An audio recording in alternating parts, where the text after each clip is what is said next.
Welcome to Synchronicity, talk radio for your mind, body, and soul. I'm your host, Marie Benard, and today we are speaking with Rizwan Virk. He's the author of Treasure Hunt, Follow Your Inner Clues to Find True Success. And Riz is a successful entrepreneur, angel investor, best-selling author, video game industry pioneer, and independent film producer.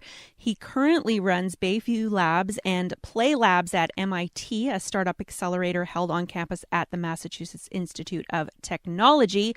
And he is a prolific Silicon Valley angel investor, having invested in many startups, including Tapjoy, Telltale Games, Discord, Funzio, Pocket Gems, Moon Express, and many others. And he's here today to talk about his latest book, Treasure Hunt, Follow Your Inner Clues to Find True Success.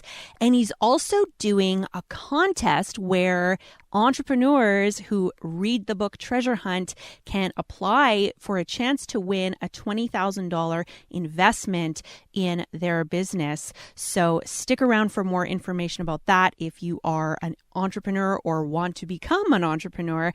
So welcome to the show, Riz.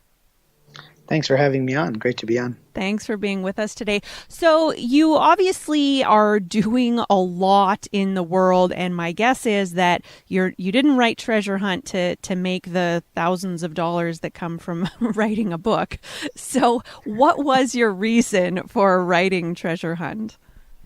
Sure. I mean, you're absolutely right. I wrote this book as a result of my own experiences in the business world. When I was a fresh graduate from MIT, I was very schooled in the left brain engineering world and was, taught to look for things logically, where cause comes before effect and effect follows cause. I started to have these different experiences during my very first startup where I would have a hunch about someone or something, and later that hunch would prove true, or I would have see something about my business in a dream, and I'll tell you some stories about this a little bit later on. And then later that day, there would be something related to that dream that would happen. And so in some cases, effect seemed to be preceding cause. And so it really caused me to question, this whole notion of time and space. The more I looked into quantum physics, the more I realized in quantum physics, it's possible that information is coming from the future to the present and from the present to the past.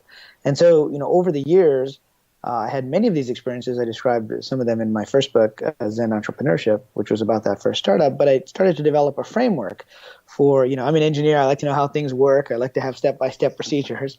And so I developed a bit of a framework for how to work with intuition, with synchronicity, with what I call clues, which are the different, could be a gut feeling, a hunch, etc. All of these little clues that we get in our own personal treasure hunt. And, I'm a big fan of the old Indiana Jones films like Raiders of the Lost Ark or Indiana Jones and the Last Crusade.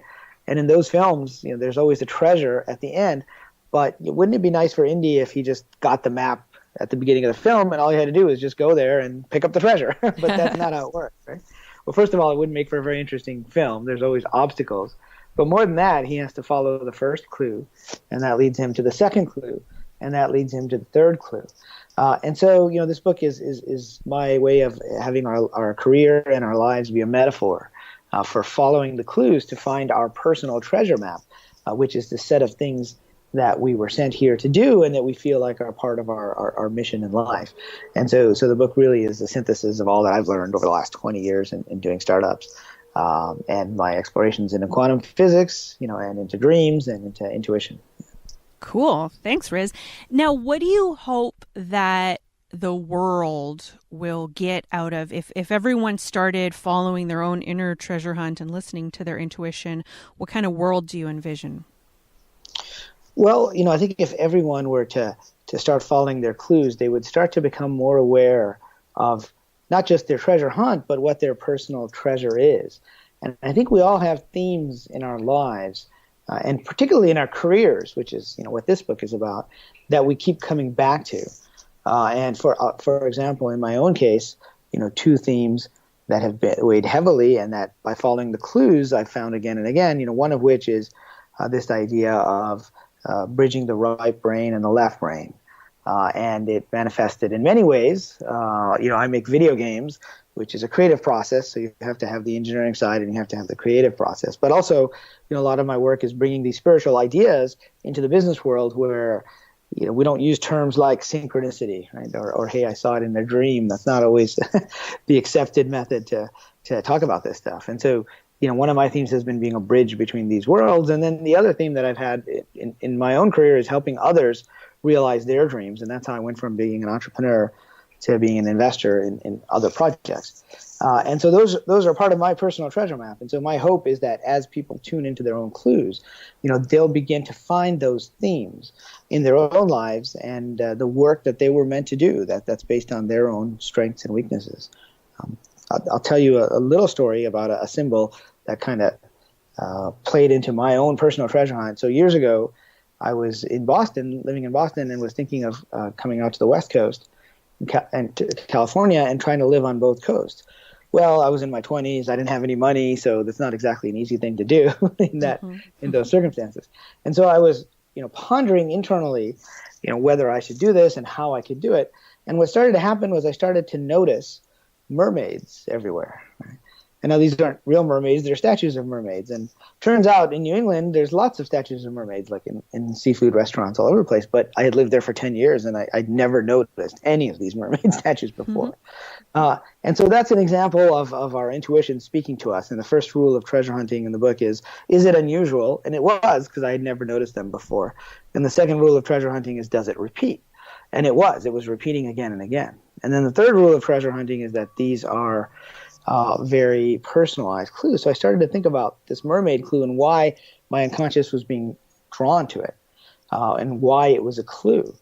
And so as I thought about it, it came to me that a mermaid is someone who lives in two worlds. Right? So there's the world of the ocean and fish, and the world of humans. And so the mermaid is a being that can live in both worlds. And so for me, initially, it was a confirmation clue in the direction of living in the East and the West Coast. But then over time, it became a symbol for bringing these different Eastern ideas around meditation, yoga, and some of the yogic traditions, as well as synchronicity and dreams, into a more Western setting. And so that's an example of a clue that had multiple meanings for me, both in terms of what I was thinking about at the time, but also in terms of my bigger mission in life. And that's really what this book is all about. It's discovering your own purpose, the work that you were meant to do. Thank you, Riz. So can we break that down a little bit? So you wanted to be bi-coastal. Is that the word? And yep. And then you suddenly started seeing these mermaid images that had always been there, but you'd never noticed before. So at what point did you start to take notice that maybe these mermaids were some kind of sign? Well, it didn't happen immediately. Right? The first time I noticed one of them, it was like, okay, that's interesting. And then I noticed another, and then I noticed another. And so, part of what I lay out in the book is what I call the clue lifecycle, which is a process, if you will, for thinking about how to not listen to intuition, but then also to come up with a framework for when to act based on an intuition. And the stages of the clue lifecycle are, the first stage is intuition. And that's when you notice something odd or unusual, right? And I can't always tell you exactly what that means because that's different for each person. But the fact that I was noticing, these mermaids was the intuition that there's something here. The second stage is interpretation, where I said, okay, if this was a sign, and clearly it seems to be repeating itself, what would it mean? And then the third stage is confirmation, where you look for more aspects of the clue. And so these don't have to be followed in exactly this order, but this is a set of stages that can be used. Then after that, it's action. Can you take an action in a certain direction based upon the clue? And then you look for validation, and you see if the universe supports you in that quest or in that clue.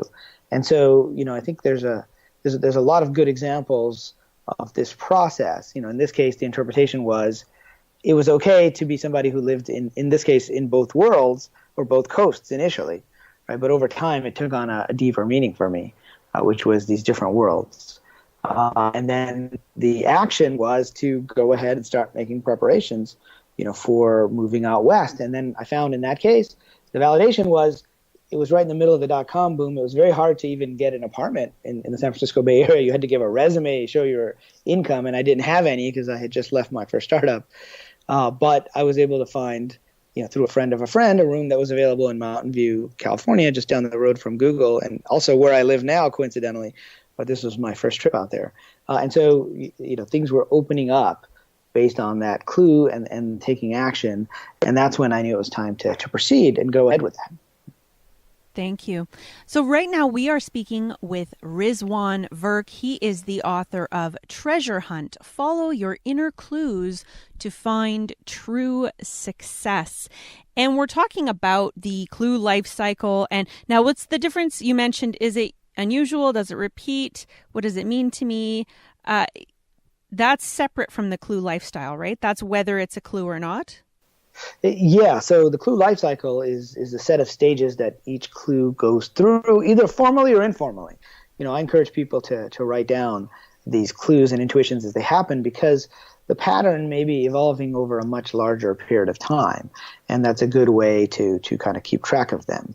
And again, using the metaphor of Indiana Jones, I don't know if you've seen Indiana Jones and the Last Crusade, where Sean Connery played Indy's father, and he had this diary that he had with him his whole life. And every time he found a clue that would lead him to the Holy Grail, he would write it down in that diary. And then over time, that quest became intertwined with his own professional career and his life, and in the case of Indiana Jones, with his son's life as well, as they went to find this treasure.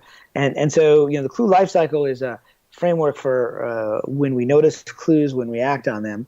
And the rules of treasure hunting are more general rules and questions we can ask ourselves along the way. And I mentioned the first three, which is it unusual? Is it odd? Second is, does it repeat in any way? And sometimes we ignore a clue, but it ends up being something that's important for us anyway. And so we wait for it to repeat. The third clue is that it's very personal. The third rule, is that it's very personalized. Each of these clues is very personalized. And then there are different, rules that come out throughout the book, one of which is that clues sometimes indicate direction, but not always timing. So our first interpretation about a clue may or may not be the correct interpretation. I'll give you another example from my very first startup. So we were about to launch the company. My roommate and I, we'd been working hard. We'd created this product. We'd been up all hours of the night. And I ended up having a dream about a friend that I hadn't seen in a while. His name was Mario, and he had left Boston in the winter to go live in Florida, where it's much warmer. And so I woke up and I thought, oh, that's odd. I haven't heard from Mario since he left 6 months ago. I haven't had a dream about him. It was just a random, not somebody who appears often in my dreams. And so I said, okay, that's unusual. Right. And so then I decided to wait to see if there was anything relevant. And it turns out that morning, Mario called and said, hey, I'm back in Boston from Florida. I need a place to crash. What are you guys up to? So we let him crash at our place, and we were showing him our product. And I said, okay, now it's repeated. So the way that I define a clue, similar in some ways to the original definition of synchronicity, is that there has to be an internal event and an external event, and there has to be some connection, meaningful connection between the two that may not be logically apparent.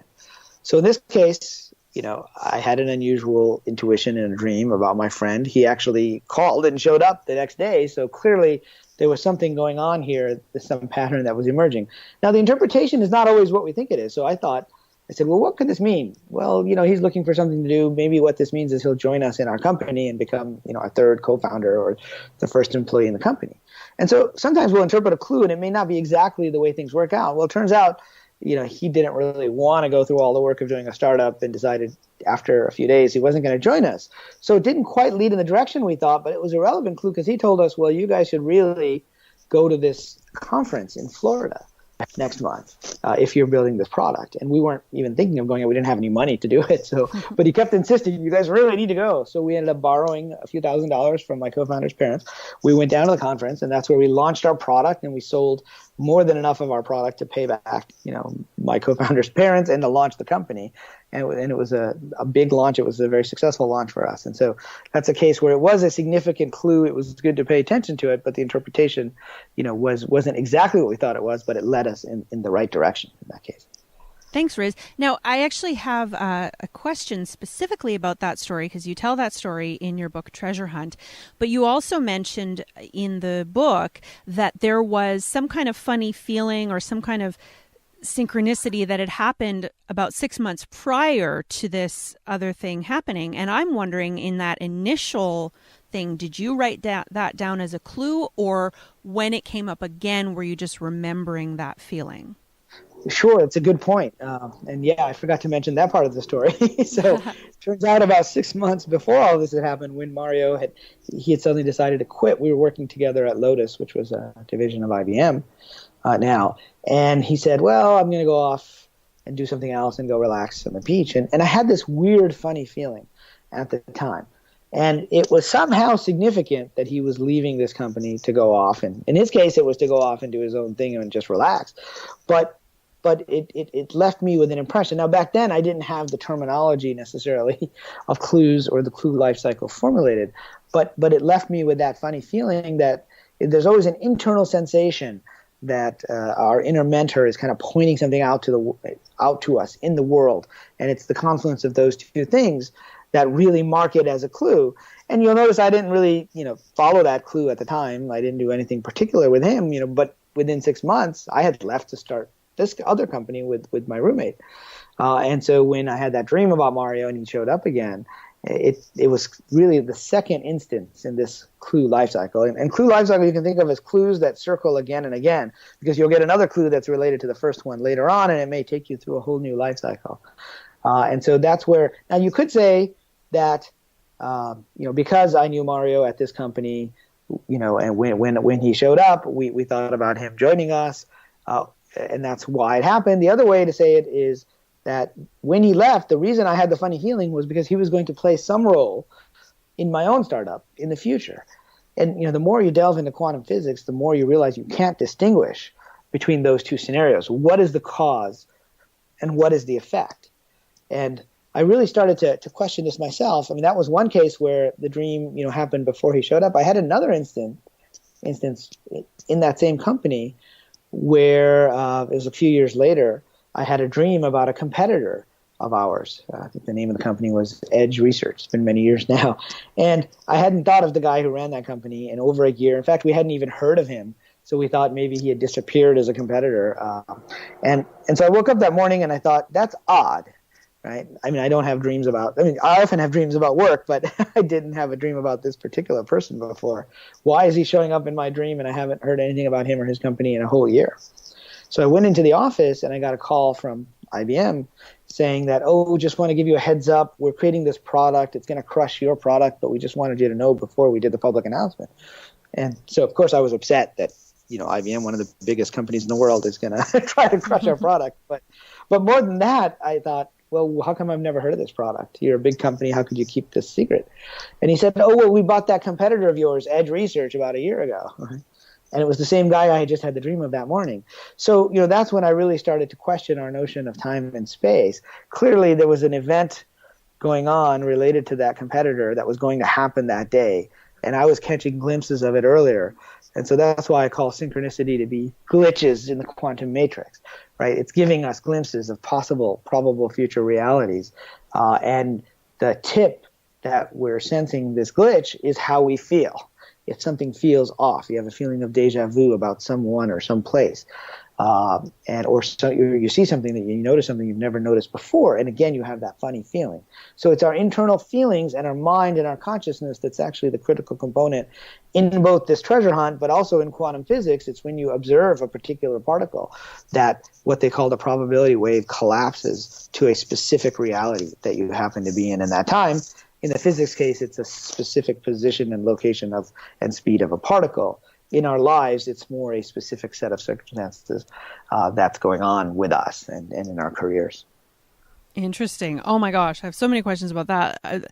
I'm wondering, there is a section in the book where you kind of imagine why you might send a message to your past self, but I'm curious if you've ever taken any physical steps as an experiment to try and send a message to your past self. I don't even know how you would do that, but...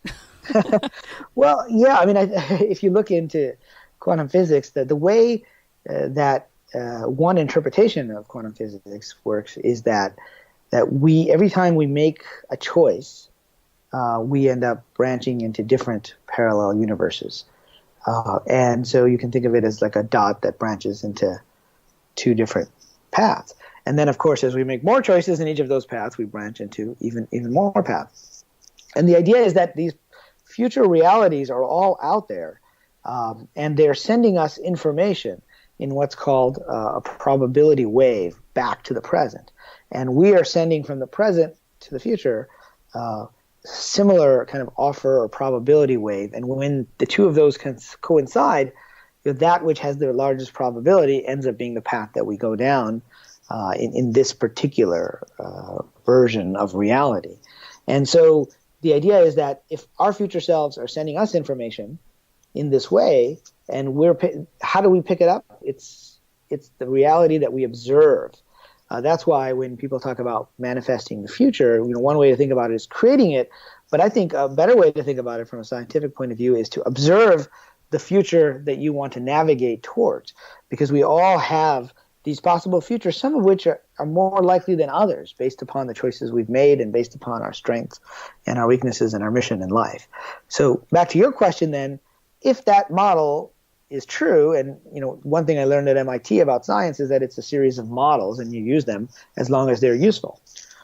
Then today we are sending messages back to our past selves in the same way, because we're one of potentially possible parallel realities. So, for example, I live in California right now and spent some time in Boston as well. And I'm an entrepreneur. I make video games. I work with filmmakers. There's a lot of creative work. But I've had times when I've sensed an alternate version of myself doing something different. And like once I was driving by Stanford University, and I had this vision that just kind of spontaneously popped up in my head of me as a professor, teaching classes in computer science. Well, it turns out that's not totally out of the realm of possibility. I had seriously been thinking about an academic career, when I was in school, but I decided not to go down that route. And academia is very strict. I probably wouldn't be out writing books on synchronicity and dreams if I had gone down that path. But I sensed that there was a parallel me, which was a possible future self, for the me from, say, 10, 20, 30 years ago. And so I think we're always sending messages, and it's really that funny feeling. I mean, I've had instances, for example, where I've walked by a building and I just had this funny feeling about that building, and I didn't know why. And then a few years later, I would end up starting a company in that building, and I'd be sitting there looking out over, in this case, the building was in Mountain View, California, which is a place that I've been drawn to multiple times. And it's like, well, did I get the hunch because I was sending the message back to my past self? Now, I haven't necessarily, tried to do that regularly, because I think it's happening all the time. But I do think it's useful sometimes for us to do an exercise where we tap into either a parallel self or a future self or a past self, and we try to see what images crop up in our minds. And the key is not to force it. I think if we're forcing, then we're getting into wishful thinking, and we're letting our own patterns determine, our internal patterns, both positive and negative, determine what's happening, rather than really sensing these different quantum probable realities. Cool. Yeah, I was just like, I have this image of sending messages to my past self of, some of the big mistakes that I've made. But then that could mess up the whole space-time continuum, because part of why I am who I am today is because of those mistakes. I think that's exactly right. And so we have to count that the messages to the past aren't going to stop us from making the mistakes. There's a great story I tell in the book about a Star Trek episode that I think really demonstrates that really well. So let me just jump into that real quick. It's an episode called Tapestry, right? And it's about the tapestry of our lives and the mistakes that we make. So in Star Trek The Next Generation, Captain Jean-Luc Picard is one of the main characters, played by Patrick Stewart. He's captain of the Enterprise. We've watched him for all these years.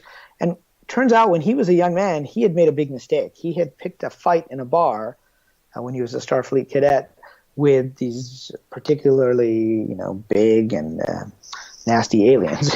As a result of this fight, he had gotten stabbed in the heart. Okay? And so his heart gave out, and they had to put an artificial heart in him. And he had always regretted that. And in this episode, that artificial heart is kind of on its last limbs, and he's sort of saying, well, I really regret, I wish I hadn't done that. And then there's an omnipotent being called Q in the Star Trek universe who says, okay, I'll send you back in time. So he sends him back in time to when he was a Starfleet cadet. And, the older Picard is much more cautious and thoughtful than the younger Picard was, who was brash and, wanted to make a name for himself and impulsive. And so he ends up not picking the bar fight. He actually walks away from it.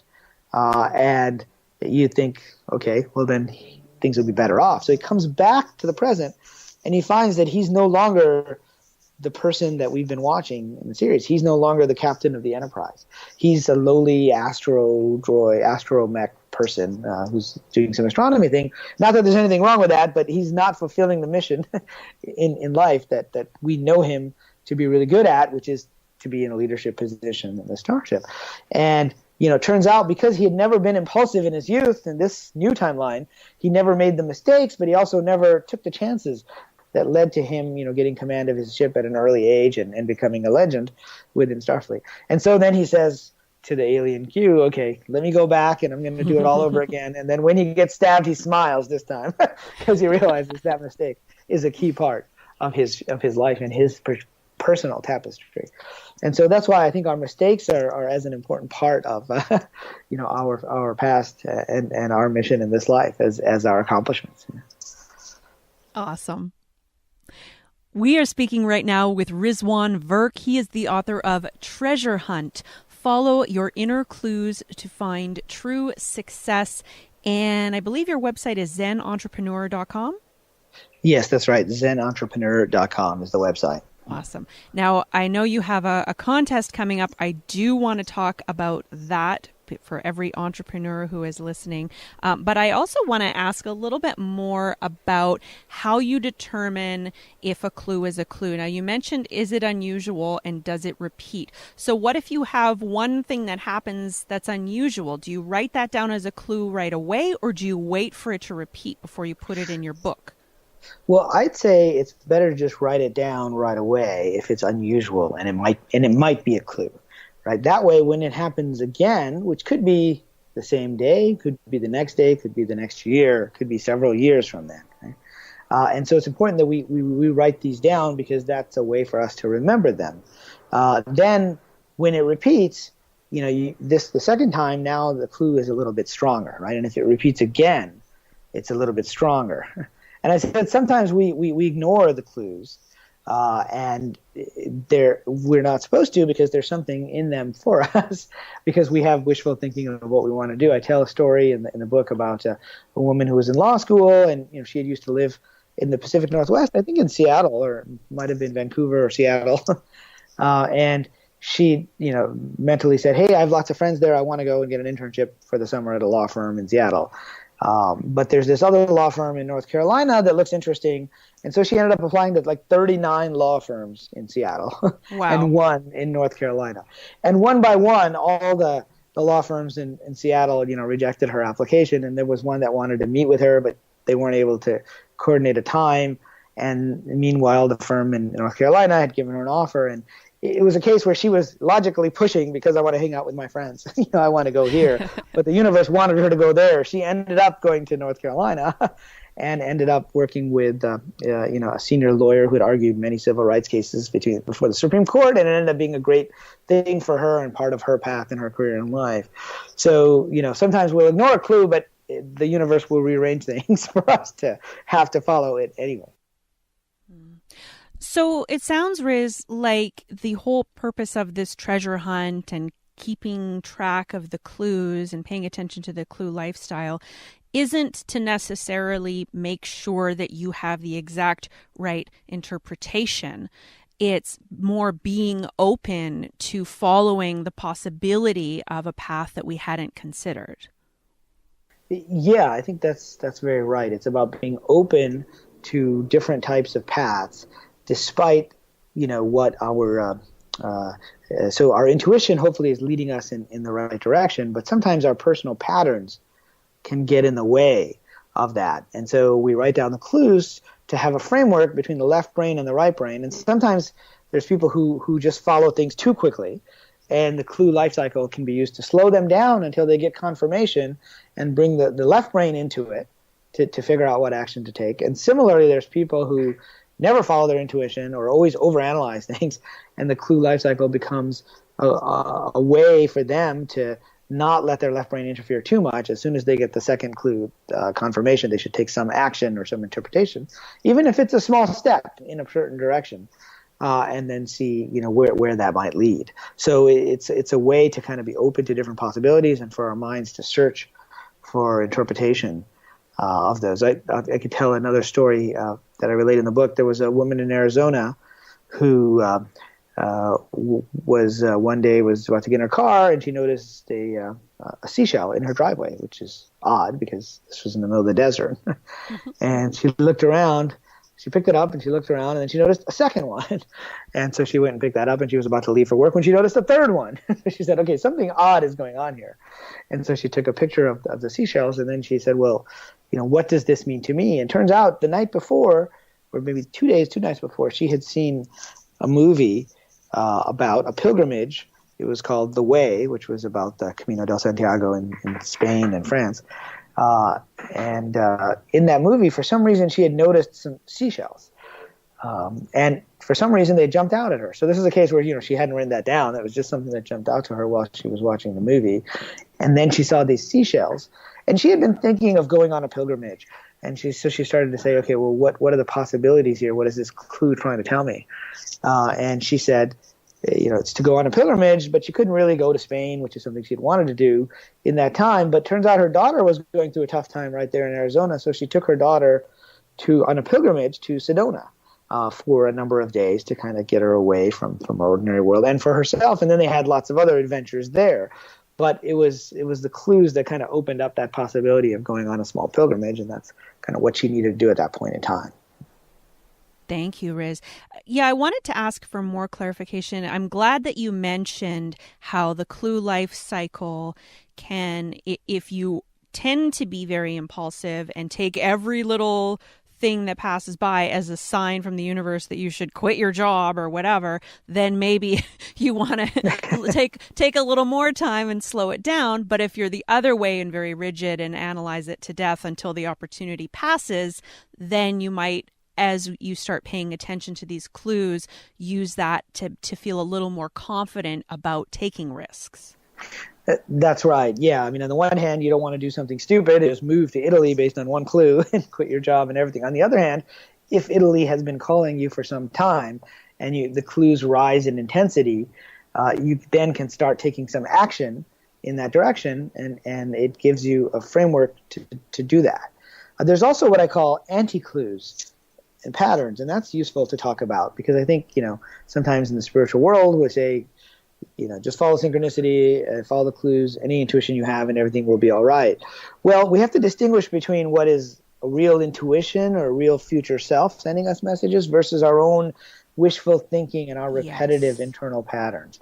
And so I'll give an example. A few years ago, I was on a radio show, and this woman called in, and she said, well, I have this problem where I keep getting into these business relationships that I can't get out of. And I said, well, has it happened 3 times? And she goes, yeah, at least 3 times. I said, okay, that is an external pattern because when anything happens that many times, and we've known people, not just in business, but in relationships where they end up with different relationships, but the same type of relationship, same type of person that can be destructive. And I said, well, what does it feel like when you get into these business relationships? And she said, well, I'm really excited about the possibilities. I'm brainstorming new ideas, and I jump in and I sign the contract, and then later I realize I can't get out of it. And I said, great. So you have an internal sensation there, which is based on one of her strengths, which is that she's able to brainstorm new ideas with people, she hasn't worked with before and get a positive working relationship. That's actually a positive thing. Turns out most of our patterns come from some strength of ours. But by doing it repetitively and unconsciously without thinking it through, it turns into a weakness. And so for her, the sensations of being excited and wanting to work with someone is the clue, or the anti-clue in this case, that she should not follow the clue, but she should step back. And the first thing to do is to breathe. Because whenever we're doing repetitive techniques or repetitive tasks or repetitive patterns in our lives, it's because they're just happening on automatic. We're making decisions like we always do. And the external patterns are related to internal patterns. And in the yogic traditions, they talk a lot about this in yoga and meditation, about these clear sheaths or kosas which surround us.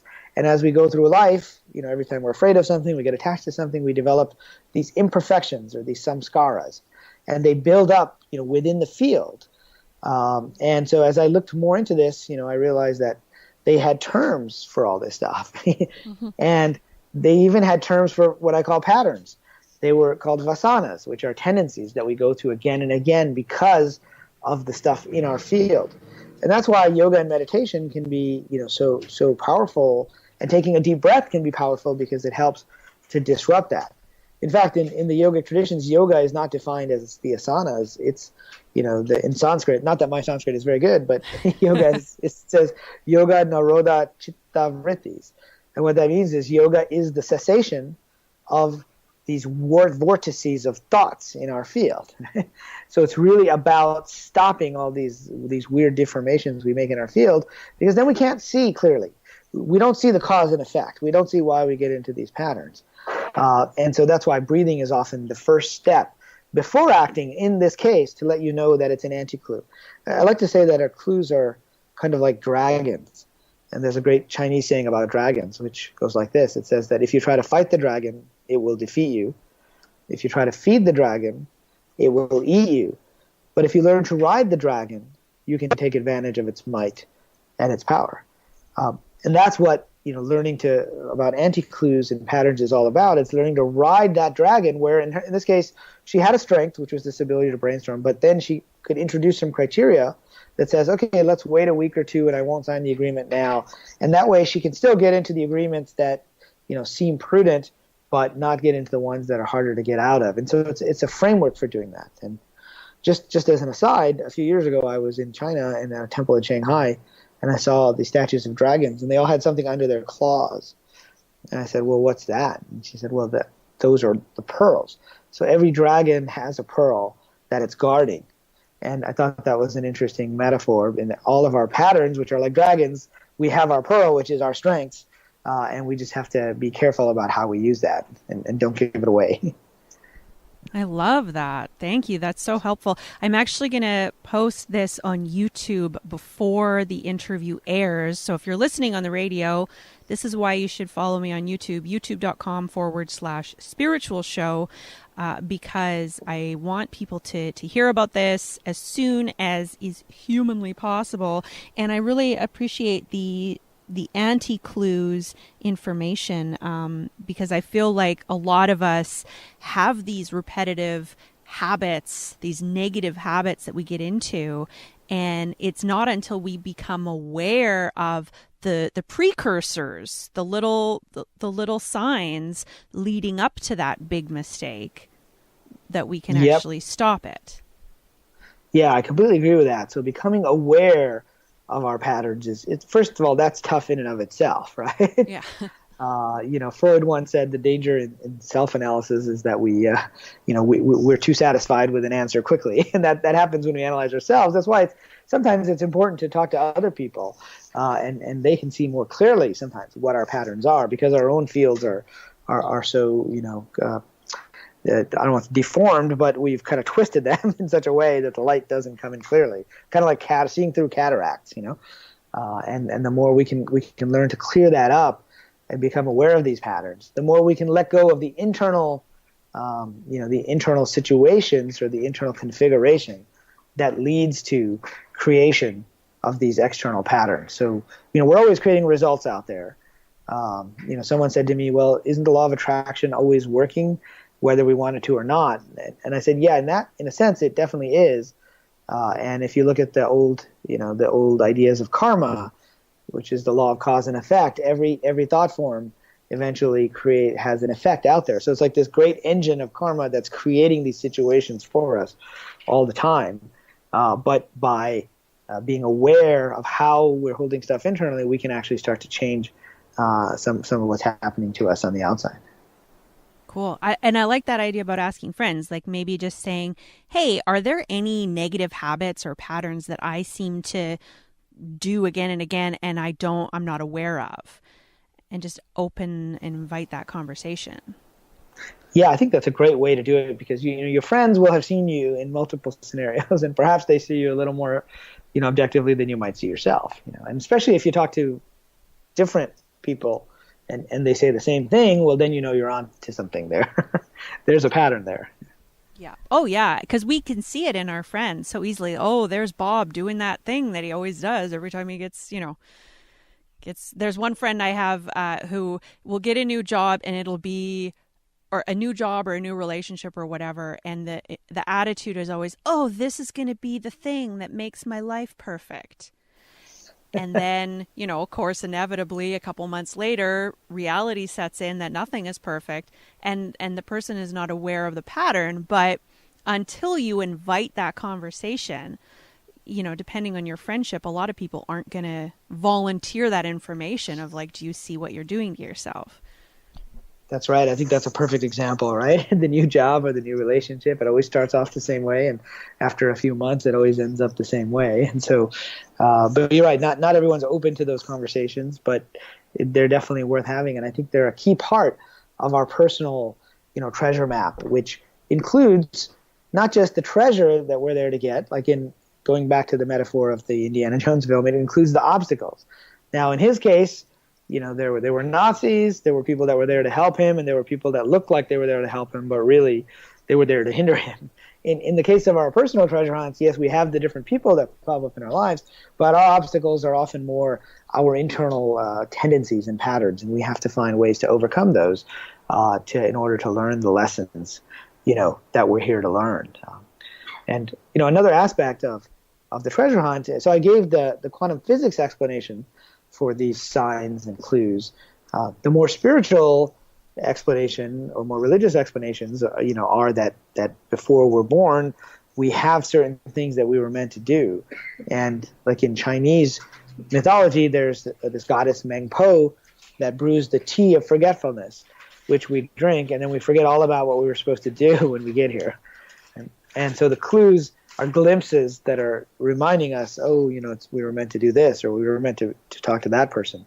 And if you look at the work of Dr. Michael Newton, who wrote Journey of Souls, and Dr. Brian Weiss, who wrote Many Lives, Many Masters, when they regressed patients to before birth, they both found the same thing, that there was this session that kind of lays out some of the major probable events in that life. And little signs or clues that were meant to remind us, could be a necklace that somebody's wearing, or the sound of a laugh, or it could be the name of a company or a building or something that, just draws us and we don't know why. And those are embedded in our unconscious so that when that event happens, the memory is sparked and we know that there's something significant here. So, whether you have a more spiritual bent or a more engineering bent, you can take different explanations of these clues. And I found out that even in the more traditional religious world, there's this idea of guardian angels who are sending us signs. And I was born in Pakistan, which is an Islamic country. And, after I had written a lot of treasure hunt a few years back, I learned that there was actually a whole methodology for signs and clues within Islam. And it happened because my brother had moved back to Pakistan, and he wanted to marry a Pakistani girl there. And it's kind of a traditional culture, so he had to ask her father for formal permission. After they decided they wanted to get married. And the father said, well, I'm going to do ishtikhara on this. And he said, well, what's that? Right? And it turns out there's a formal procedure for asking for a sign, an answer to a question from God, and you monitor your dreams and you monitor the signs over the next 3 days, and you see what kind of answers, you are given. So even in the more traditional religious context, I think that there's a lot about these types of clues and signs. So depending on, whether you're more religious, more metaphysical, or more engineering oriented, there's a good explanation in any of those worldviews. Right now, we are speaking with Rizwan Virk. He is the author of Treasure Hunt. Follow your inner clues to find true success. And you can find him at zenentrepreneur.com. And before we talk about your contest that's coming up, I just have one question. I need your help with something that happened last night. I have been kind of sporadically writing. I've got my little book of clues That was from Okay. YouTube Creator Day. It's a special book. Great. Okay. And so I've been writing it down. But so yesterday I was listening to a webinar that, these webinars are usually to sell some kind of course or whatever. And Sure. and I was doing some sorting and organizing as I was listening, and I discovered a significant amount of money that I didn't know that I had. And so when I found it, I was like, that's always nice. I know, right? I was like, oh, this is fantastic. Money just showed up, right? Yeah, magically. So Yeah. I thought, wow. First of all, I thought it was amazing. But then I thought, okay, is this some kind of sign? If this course that the guy is selling is this amount of money or less, then I'm going to take this as a sign to buy the course. And it was the course was way, way more than what I had discovered. So I kind of let it go, but I wrote it down in the book. So from your life cycle, can we break it down? Did I do it right, or what would have been better? Sure. Well, there's no just one right way to do or to interpret these clues, but I think the fact that this was an unusual event, right, that you found this money, makes it an intuition. So you're at the intuition stage. So there's a clue there about something, and the fact that it happened while you're listening to this particular show or online course is also potentially very interesting. So I think writing it down is a good first step. And then, the next step is interpretation, but then, look for confirmation as a third step. So your interpretation could be, yes, this means that I can afford to take this class or course. But, in the clue life cycle, you have to look at your own personality. And even though the clue life cycle is the same steps, it's really meant to be a personalized GPS for each of us based upon our tendencies. So, I think some confirmation is probably called for. And what is that confirmation? It could be that you want to take this course. It could be that the direction that the course is pointing you in is a direction you may want to go on at some point in your life, but it doesn't have to be now. So it depends on your tendency. Are you somebody who jumps in and takes these courses and spends money on these things too quickly? In which case, I would take a deep breath and say, is it a pattern or is it a genuine clue? And if it's a genuine clue, it will repeat itself in some other way. And if it does, then, you can move ahead. That would be my personal way of thinking about it, if it were my clue. And that's part of what we do when we talk about these is kind of like dreams, where I don't know if you've been involved in a dream interpretation circle, but I studied with a guy named Robert Moss, and the protocol that we had was always, if you were interpreting somebody else's dream elements, you had to start it with saying, if it were my dream, this is what the symbol would mean to me, which may resonate with that person, or it may be a completely different thing than what they associate with that. So I know it's not a clear answer, but I think hopefully there's some guidance there for how you might want to look at proceeding. So it sounds like, just to clarify, it sounds like I would be served by writing down a little bit more information, like not just I found this money while I was listening to the webinar, but some points about what the webinar was about, what direction it might be leading me in. And then I have another question. Yep. And then I'd say wait for some confirmation, and then that might help you pick the direction, then take action rather than taking action now. Yeah. Okay. Because what I had decided was, okay, this wasn't a sign to do this course. Right. But so I decided, okay, for the moment, then I'm just going to put it into savings, which is a good logical choice. But I noticed that I felt really let down by that, because there was this feeling of like, oh, this money is for something. And then when I just put it into savings, it felt kind of like a dead end. Do you ever notice those kinds of feelings? Yeah, it could be an important clue. But it could also be part of that personal pattern where if there's a natural high in jumping into things, which is similar to my personal pattern, so I know it very well, especially if you're talking about a big financial commitment, that's part of our how we hold our energy, right? We get really excited about something, and then if it doesn't happen, we start to feel a little let down. But that's where I'd say give it some time. In your case, only because you told me that you also have that kind of a tendency to jump in. If it's important, it'll come back to you in some way. And so I think that's what this clue life cycle is all about is, getting confirmation and taking a small action. You don't have to go all the way. Maybe there's something you can do related to the direction of that course, or watch something more from the person who's teaching the course on YouTube. You can take some other actions and then look for validation based upon that. So that would be my advice. Now, that's to somebody else. I might say something completely different, because their tendency might be to not take these clues seriously, right? And so in their case, it's take an action, more quickly, and then see what happens. Like take the class, because they don't do it often enough, right? And so that's why we have to develop our own guidance system. And even though like my GPS and my Google Maps is the same as your Google Maps and our phones with our personal GPS, there are different signs, internal feelings, sensations, different speeds, at which we need to proceed. And sometimes a clue is pointing us in a direction. I'll give you another quick example of a story that I tell in the book, where there was this young man who had dropped all his classes in college in Oregon, and he wasn't really satisfied or happy with them, and he happened to be walking at the edge of campus, and he noticed a flyer about a calligraphy class, and it just called out to him. So, his intuition was saying, oh, this is important. So he decided to take the calligraphy class instead of his regular, science classes or whatever classes he was supposed to take. And during that class, he fell in love with these different types of fonts, the design, the serifs, all the aspects of calligraphy and writing. Well, it would look like that is maybe a weird direction and not necessarily anything to do with career. So it was just a nice hobby. But turns out years later, when that young man, whose name was Steve Jobs, was creating the Macintosh computer, he insisted on fonts being in the computer because of that calligraphy class.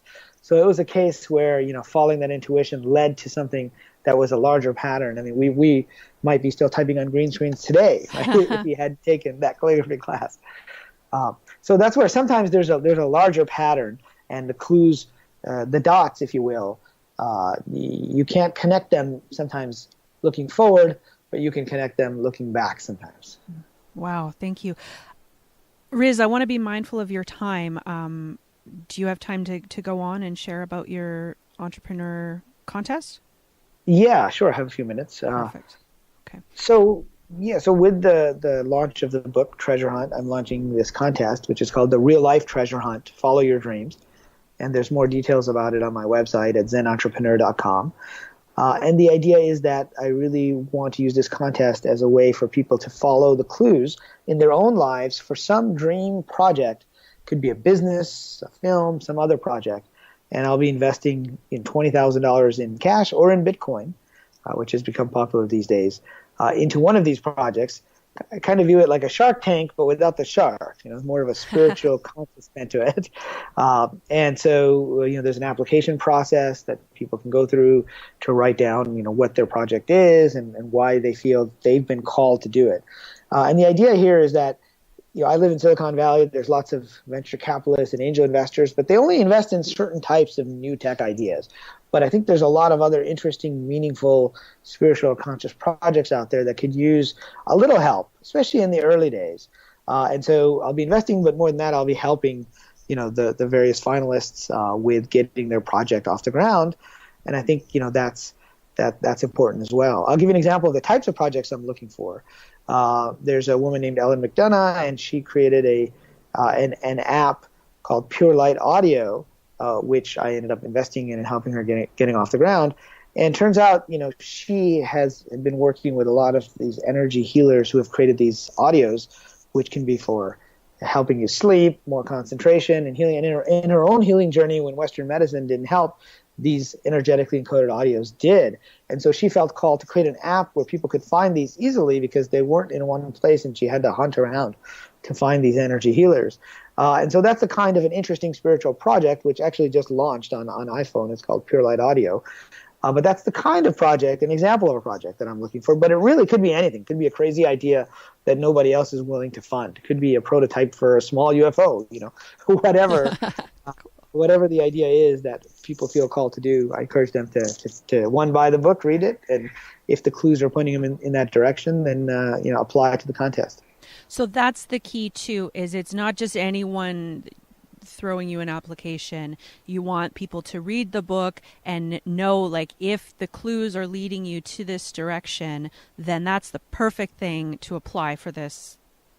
Yes, that's exactly right. I want it not just to be, hey, this is a good idea to make some money, but the clues have been leading me in my own personal story to do this. I was meant to do this project, and here's why I think so, and here's why the clues and the pattern may have emerged over a long period of time. It may not just be one or two clues. It may be clues over a lifetime, or just maybe really strong clues recently. And so that's part of the application is I'd like to ask people, and then we'll pick some finalists, and then I'll get online with them, and then we'll figure out who the winner is. Yeah.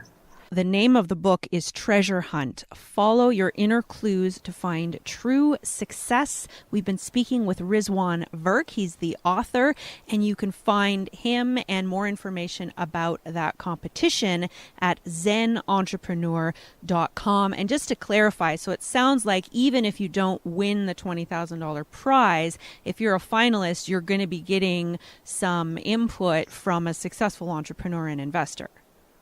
That's right. Yeah, even if you don't win, you'll get some feedback and input from me that hopefully will give you some guidance in how you might want to proceed to bring this into reality, whether you're the winner of the cash prize or the cash investment or not. Yeah.